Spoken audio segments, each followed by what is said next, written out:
बहुत बहुत धन्यवाद डॉक्टर सोनम जी। बड़ी अच्छे विचार आपने सामाजिक समरसता पर रखे। पुरातन से लेकर आधुनिक काल तक का वर्णन आपने बड़ा ही विस्तृत रूप से बहुत अच्छी तरीके से किया। महिलाओं में सामाजिक समरसता, हर क्षेत्र में महिलाएं, जैसा बताया आपने, चाहे वो राजनीतिक क्षेत्र हो, कोई भी क्षेत्र हो, कोई अछूता नहीं।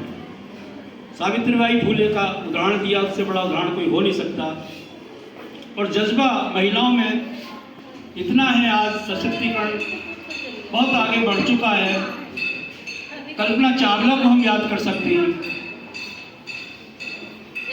सामाजिक समरसता की बात हम करें तो अरुणिमा सिन्हा को, जो पैर कटने के बाद भी सातों चोटी फतेह करती है, किरण बेदी पहली आईपीएस, और लड़ाकू विमान उड़ाने वाली भावना कंठ, एक नाम नहीं अनेकों नाम। आज इतनी नारी इतनी आगे बढ़ चुकी हैं कि वर्णन नहीं किया सकता।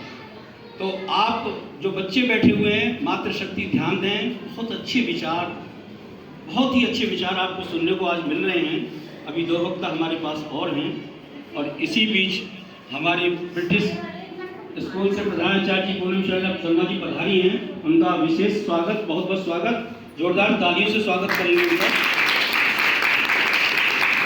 तो अगली कड़ी में हमारी दूसरी वक्ता हैं doctor Renu Agarwal ji, associate professor IIMT university Meerut प्रांत, मेरठ से हैं। प्रांत संयोजित का हैं महिला कार्य शिक्षा संस्कृति उत्थान न्यास से हैं आप। और आप महिलाओं में दृढ़ शक्ति, ठीक है मैडम, यही टॉपिक है ना आपका, मातृशक्ति में दृढ़ शक्ति के ऊपर आप अपने विचार रखेंगे। मैं आमंत्रित करता हूं, जोरदार तालियों से इनका स्वागत करेंगे हम, डॉक्टर रेणु जी।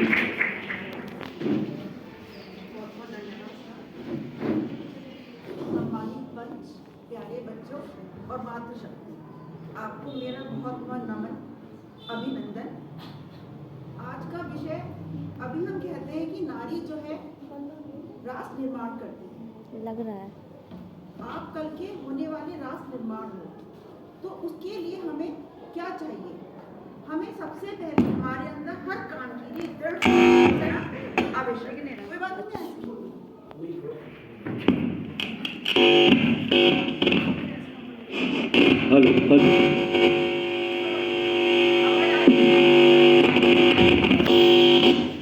सावित्री की बात करें, पुराने जमाने में, आज हम उसकी वट पूजा भी करते हैं, क्योंकि उन्होंने यमराज से लड़कर अपने पति की जान बचाई। तो उनमें वो क्या था जो उन्होंने उनकी जान बचाई?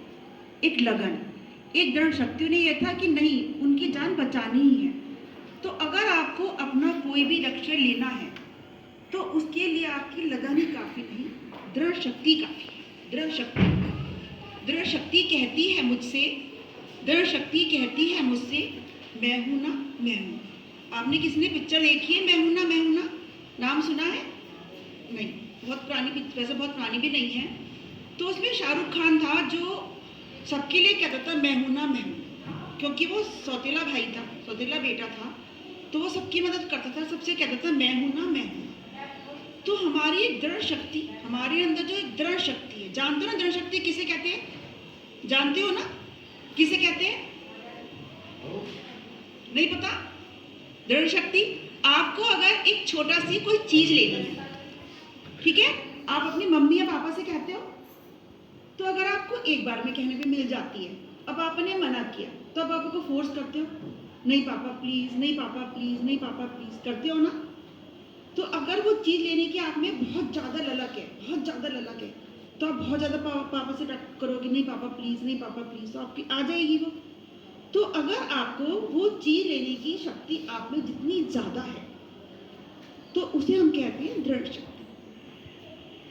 दूसरी बात कि जैसे कि मैं अपने और बच्चों को भी बताती हूँ, अभी मैं आपको दृढ़ शक्ति पे एग्जाम्पल दे रही हूँ कि मेरे स्टूडेंट ने एक बार आके कहा कि हम 4 बहन भाई हैं और हमारे पास फ़ोन नहीं है। और आजकल जब कोरोना में ऑनलाइन क्लासेस हो रही थी, तो उन्होंने कहा कि हमारे फादर हमें फ़ोन नहीं दिला रहे हैं, क्योंकि हम 4 भाई हैं, 4 बहन भाई हैं, तो एक को दिलाएंगे तो दूसरा मांगेगा।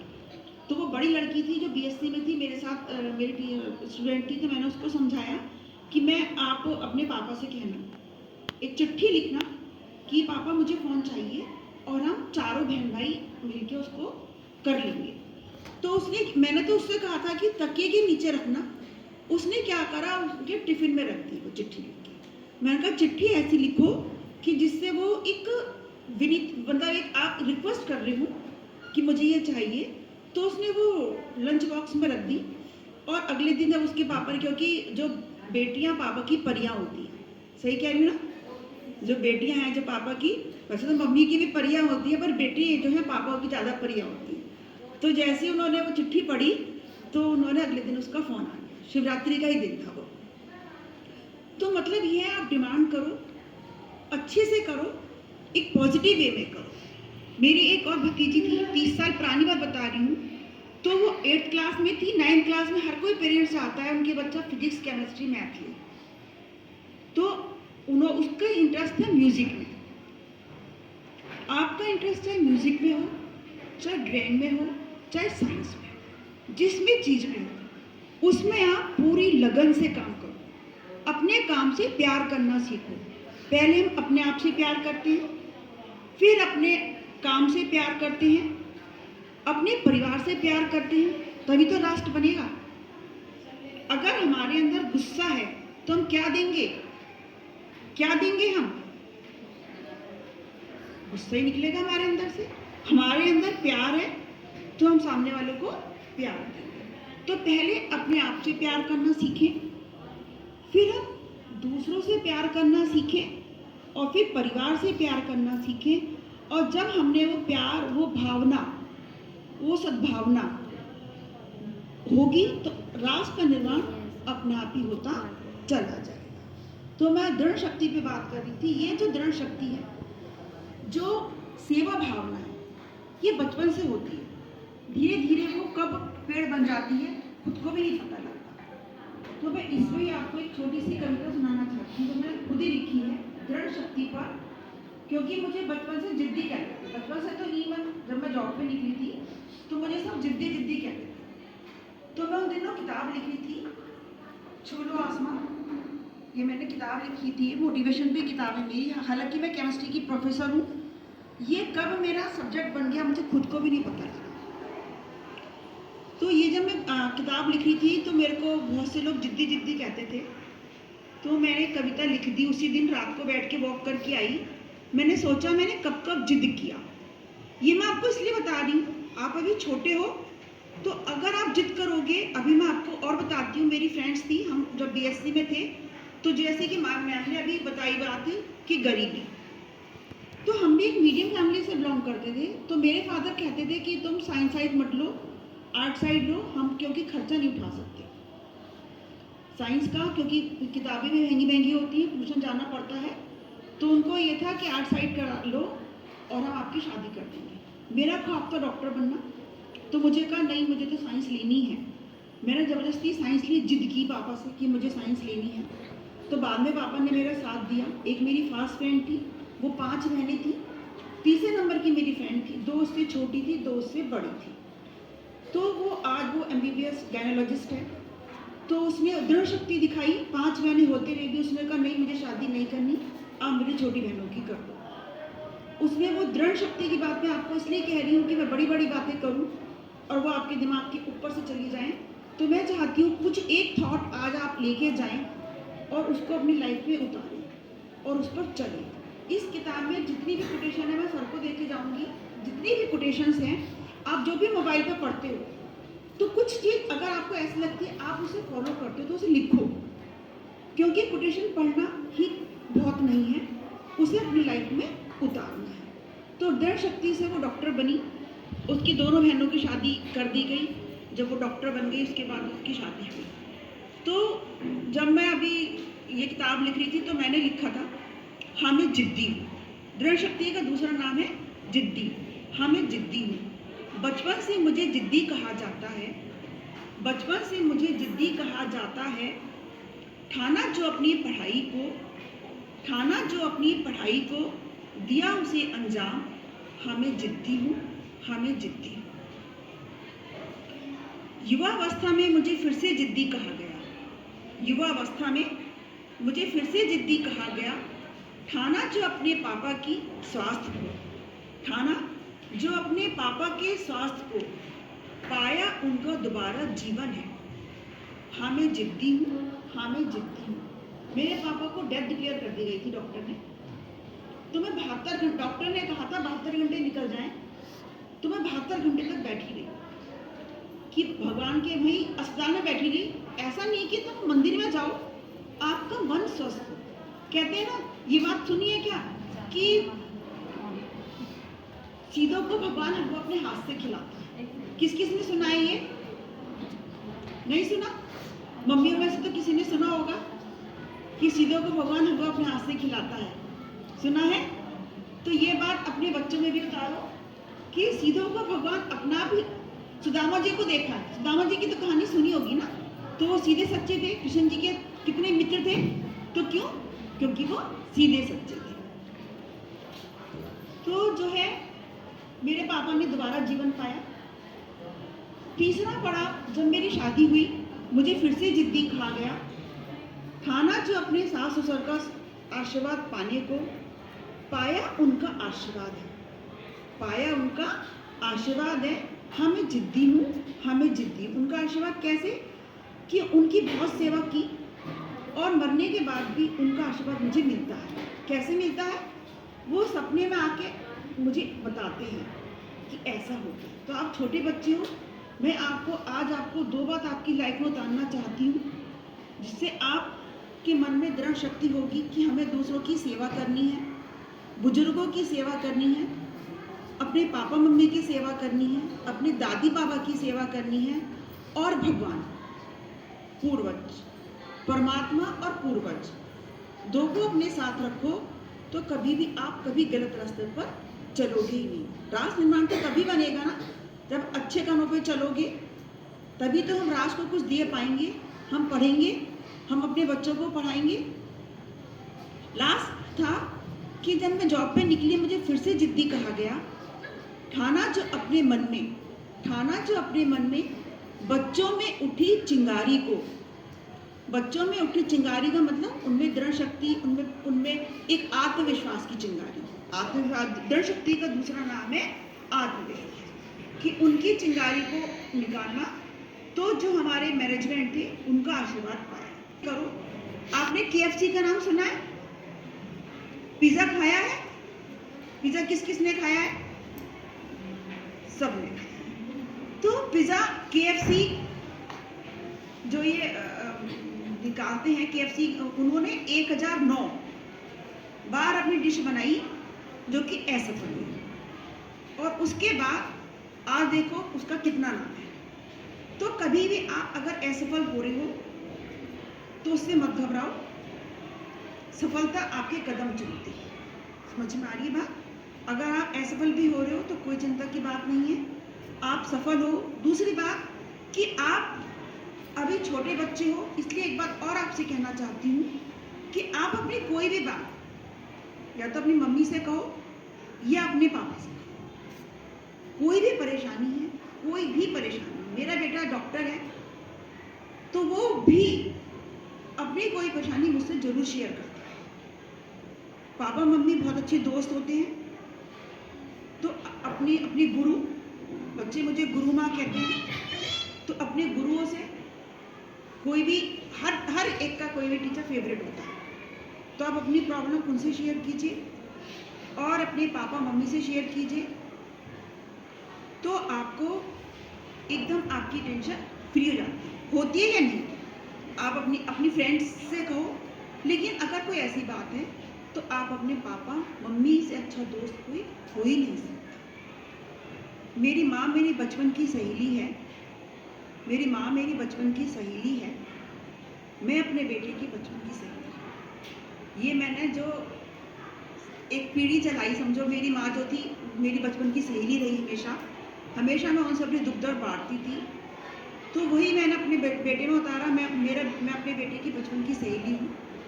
तो इसलिए मैं आपसे कहती हूँ कि आप अपने मम्मी या पापा में से किसी से एक बात कहिए, तो जो आपको कदम कदम पर आपको पहले हमें अपने आप को खुश रखना है, फिर अपने परिवार को खुश रखना है, और फिर अपना आप ही राष्ट्र निर्माण, आपके अंदर वो भावना होगी। एक बात और लास्ट में, कि जैसा हम देते हैं वैसा वापस आता है। कितने बातों ने सुनी है ये वाली बात या एक्सपीरियंस किया है सबने? एक एग्जांपल बताओ मुझे कोई।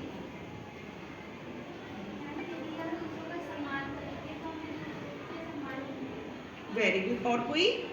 बैठ जाओ बेटा। और कोई? और कोई बताएगा?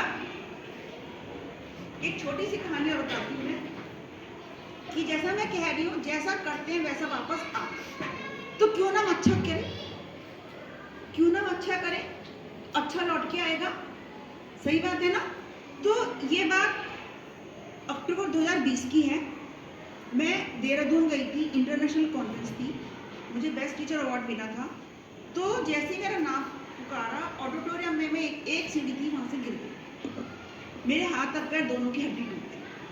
हाथ का ऑपरेशन होना था, पैर की घुटने की और हाथ की दोनों की हड्डी टूट गई। तो जो ऑर्गेनाइजर थे, उन्होंने एक लड़के को मेरे साथ भेज दिया कि आप सामने हॉस्पिटल है, वहाँ ले जाओ। वो जो बेटा था, उसकी उम्र 3rd ईयर का स्टूडेंट था, वो एग्रीकल्चर का। मेरा बेटा भी उस समय MBBS 3rd ईयर का स्टूडेंट था। तो वो, उसकी शक्ल, उसकी वॉइस, उसकी लंबाई, उसका कलर सेम ऐसा लग रहा था भगवान ने किसी मेरे बेटे को भेज दिया। और वो जो लड़का मेरे साथ था, वो पता है क्या कह रहा था? वो बोला, आज मैं आपकी मदद कर रहा हूँ, कल को मेरे माँ बाप को जरूरत पड़े तो भगवान उनके पास कोई भेज दे। तो मैंने उससे कहा, तुम तो ऐसा सोच रहे हो और मेरे साथ तो भगवान ने मेरे बेटे को भेज दिया, मैं तो देख रही हूँ। तो मेरा बेटा डॉक्टर होते हुए भी शायद मैं उसे बात कभी ना सिखा पाती जो उसने, मेरे एक एक्सीडेंट ने उसे सिखा दी कि नहीं, सेवा करनी चाहिए, अच्छा काम करना चाहिए जो लौट के आता है। तो वो 4 घंटे भी जहाँ मैं ठहरी हुई थी वहाँ छोड़ के आया। तो जब मैंने बेटे को फ़ोन किया, मेरे ऐसे, लेकिन मैंने कहा नहीं, एक बेटा मेरे भगवान ने भेज दिया। तो आप 2 बातें 3 बातें, कि एक तो हमें अच्छा काम करना है जो हमारे पास लौट के आए।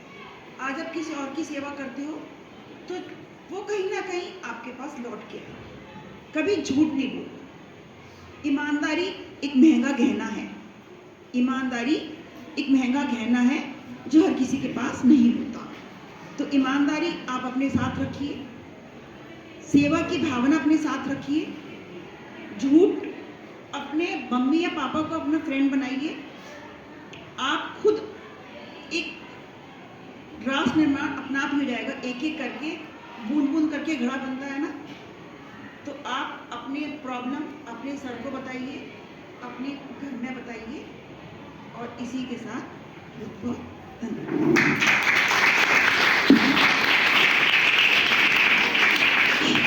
बहुत सुंदर उद्बोधन। दृढ़ शक्ति, जिद्दी बने आप अच्छे काम के लिए, जिद्दी बने आप अपना एम निर्धारित करने के लिए, दृढ़ शक्ति अपने अंदर पैदा करें किसी काम को संपूर्ण करने के लिए। तो बहुत अच्छा अपने ऊपर भी प्रयोग उन्होंने बताए, और दृढ़ शक्ति हमें रखनी चाहिए। एक छोटा सा एग्जाम्पल आपको दूंगा। बहुत बड़ी एथलीट थी अरुणिमा सिन्हा। कौन थी? अरुणिमा सिन्हा। ट्रेवलिंग कर रही थी, दिल्ली जा रही थी। कुछ चिढ़ने वालों ने, कुछ बदमाशों ने, कुछ शैतानों ने उनको ट्रेन से फेंक दिया।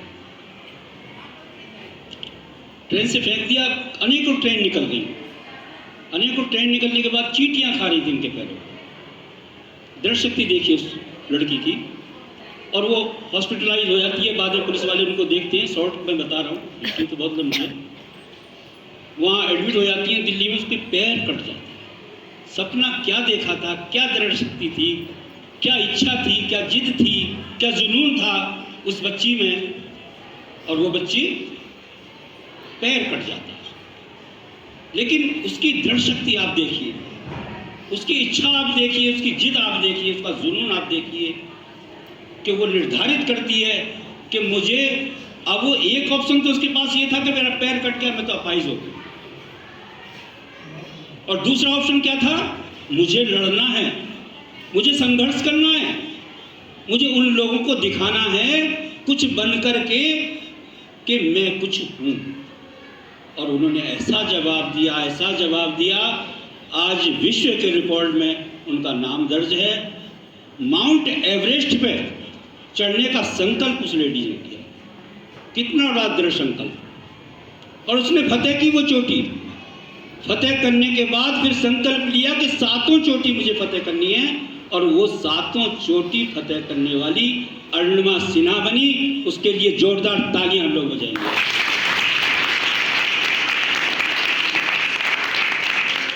ये होती है दृढ़ शक्ति। दशरथ मांझी बिना पढ़ा लिखा आदमी, बिहार का रहने वाला ना, पत्नी बीमार हो जाती है, रास्ता बहुत लंबा होता है, पहुंचते पहुंचते डेथ हो जाती है, और उसी ने, उस जिद ने, उस जुनून में उसको एक ऐसी सीख दी, ऐसी दृढ़ शक्ति दी, ऐसी दृढ़ इच्छा दी कि वो हथौड़ा और छेनी लेकर खड़ा हो गया और उस 45 किलोमीटर के सफ़र को 10 या 15 किलोमीटर में परिवर्तित कर दिया। ये होती है दृढ़ शक्ति। तो मैं हमारी मुख्य वक्ता मनु गोस्वामी जी को आमंत्रित करना चाहता हूं, जो हमारा विषय आज है नारी शिक्षा से राष्ट्र पुनर्निर्माण। तो एडवोकेट मनु स्वामी जी को आमंत्रित करता हूं, जोरदार ताली से हम उनका स्वागत करेंगे, अपने विचारों से हमें अभिभूत करेंगी। एडवोकेट मनु स्वामी। यहाँ तो आप 2 साल संस्कृत पढ़ ही सकते हैं, 3 साल पढ़ सकते हैं, 6, 7, 8, 3 साल। तो 3 साल में मेरे ख्याल से ग्रामर तो आप लोगों का कंप्लीट हो जाता है अच्छे से कि नहीं? संस्कृत पढ़नी आ जाती है कि नहीं? पता है क्यों नहीं आ रही है? हम लोग इंटरेस्ट नहीं ले रहे। छोटी छोटी चीजें जब आप जानना शुरू करेंगे ना, तब आपको पता लगेगा कि जितना आप साइंस पढ़ रहे हैं, जितना आप मेडिकल पढ़ना चाहते हैं, जितना आप तकनीकी पढ़ना चाहते हैं, सब अब से मतलब आदिकाल में हमारे वेदों में लिखा है। फिर हम विदेश क्यों जाते हैं वो सब पढ़ने? आपको पता है विदेशों में वो सब शिक्षा कहाँ से आई है? हमारे वेदों से आई है। नासा तो सब जानते हैं नासा क्या है। यहाँ से कहीं से भी साइंटिस्ट जब नासा में जाता है ना, पहले 6 महीने उसको वहाँ संस्कृत पढ़ाई जाती है और उसके बाद फिर वेद पढ़ाए जाते हैं नासा में। क्यों? क्योंकि सारा ज्ञान उनके अंदर है, सारा ज्ञान उनके अंदर है। इसलिए आज भी यदि विश्वास ना हो तो आप गूगल में निकाल करके सर्च कर लीजिएगा। जितने साइंटिस्ट वहां जाते हैं सबको पहले संस्कृत पढ़ाई जाती है, फिर वेद पढ़ाए जाते हैं।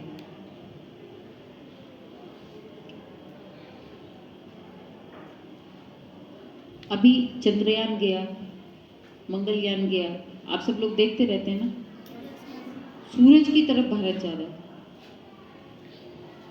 कोई विदेश नाप पाया कि सूरज की दूरी कितनी है भारत से, मतलब यहाँ से धरती से सूरज की दूरी कितनी है? नहीं ना। अपने हनुमान चालीसा में लिखा है ना। हनुमान चालीसा आती है सबको? नहीं आती? मंगलवार और शनिवार 2 दिन तो हनुमान चालीसा कराइए पहले, सवेरे प्रार्थना के बाद हनुमान चालीसा कराइए। बल्कि भैया अपने यहाँ अमरोहा चोटीपुरा में गुरुकुल है बालिकाओं का, बच्चों को ट्रिप पर लेकर के जाइए वहाँ। हाँ, तो समय निकाल करके महीने में एक बार, वहाँ तक तो निकट है, ज़्यादा दूर तो नहीं है यहाँ से, तो महीने में एक बार बच्चों को वहाँ ले जाया कीजिए। एक दिन इस कार्यशाला के रूप में ले जाइए बच्चों की, एक दिन वहाँ कार्यशाला हो जाए।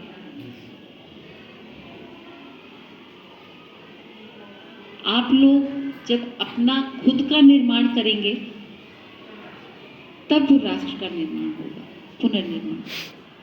ठीक है, समय बहुत ज्यादा हो गया,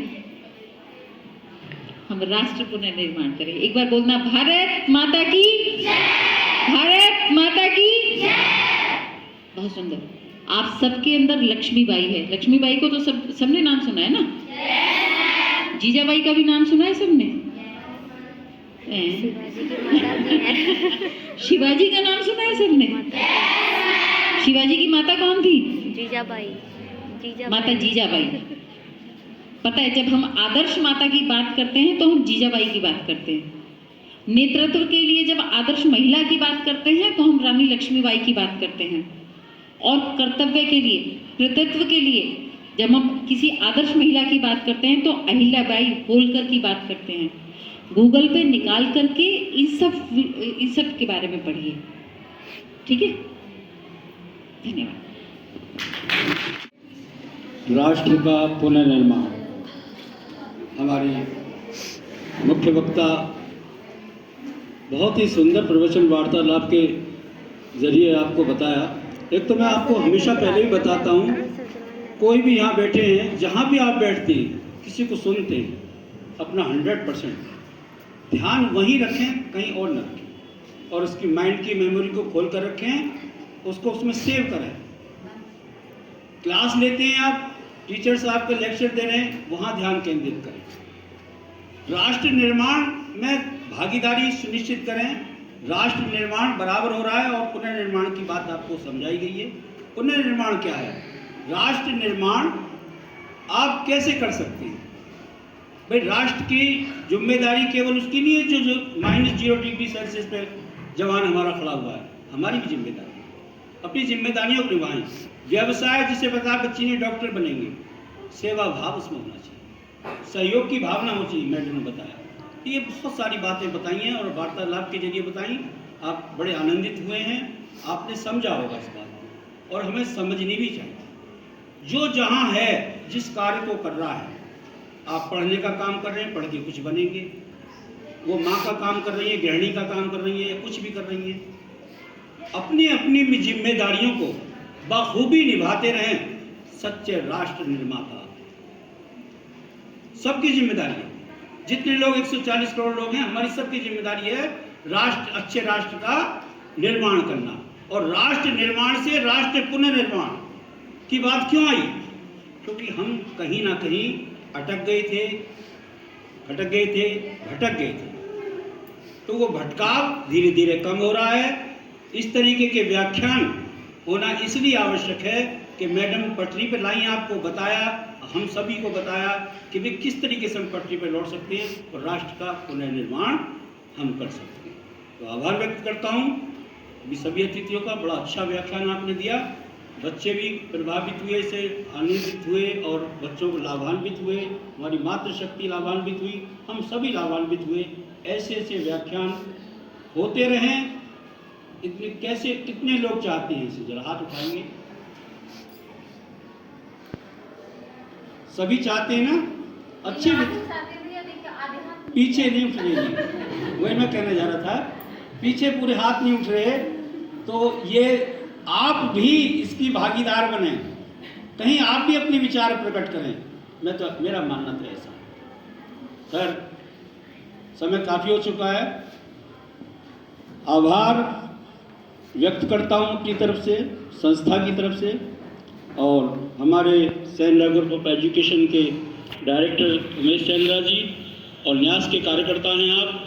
आपको आमंत्रित करता हूँ कि अतिथियों का आभार व्यक्त करें, धन्यवाद प्रेषित करें। उमेश चंद्रा जी की जोरदार तालियां होंगी।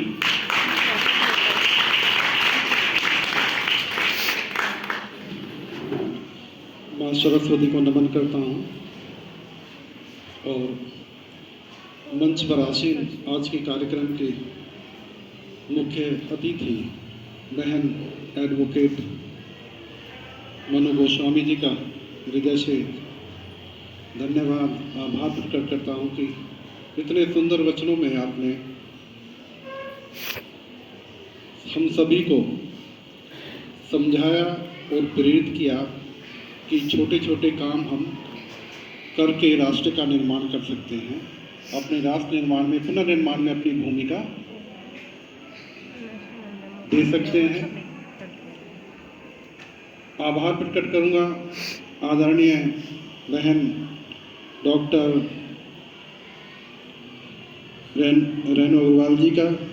उन्होंने इतना सुंदर वचनों से हमारे छोटे छोटे छात्रों और अभिभावकों को मार्गदर्शित किया। आभार प्रकट करना चाहूँगा, धन्यवाद प्रेषित करना चाहूँगा बहन डॉक्टर सोनम सिंह जी का, कि इन्होंने बहुत कीमती समय में से समय निकाला हमारे बच्चों के लिए, अभिभावकों के लिए, और इतने सुंदर वचनों से हमें समझाया कि महिला नारी शिक्षा का योगदान समरसता में, समाज की समरसता में किस तरीके से हो सकता है। तो सभी का विशेष धन्यवाद, आभार प्रकट करूँगा। हमारे इस कार्यक्रम में बैठे गार्जियंस, जो हमारे अभिभावक हैं, बड़ा इनका कीमती समय होता है, घर से निकलना बड़ा दुश्वार होता है, और देख रहा हूँ तो कुछ गार्जियन तो ऐसे हैं छोटे छोटे बच्चों को घर छोड़ के आए हैं, किस तरीके से वहाँ मैनेज हो रहे होंगे छोटे छोटे बच्चे, जबकि उनकी दादी भी यहाँ पर नहीं रहती। दादी है यहाँ पे या नहीं है? तो आज बिटिया की ड्यूटी लगा दी है शायद, है वो स्कूल नहीं आई है, फिर भी मैनेज किया किसी तरीके से। तो बहुत बड़ी बात है, पूरा समय आपने दिया है, और ऐसे सुंदर कार्य के लिए, कार्यक्रम के लिए समय निकालना भी चाहिए। तो आप लोगों का भी बहुत बहुत धन्यवाद है, आभार है, इतने सुंदर तरीके से आपने सुना। हमारे गढ़मुक्तेश्वर की एक बहुत ज़्यादा डोमिनेट पर्सनैलिटी मैं कहूँगा, मैडम पूनम शर्मा जी, आपने बहुत समय इस कार्यक्रम को दिया, आपका भी विशेष आभार प्रकट करना चाहूँगा, और सर का भी नाम मेरा ध्यान से उतर गया है, आपका भी विशेष धन्यवाद, आभार प्रकट करना चाहूँगा। तो धन्यवाद, आभार प्रकट करना चाहूँगा।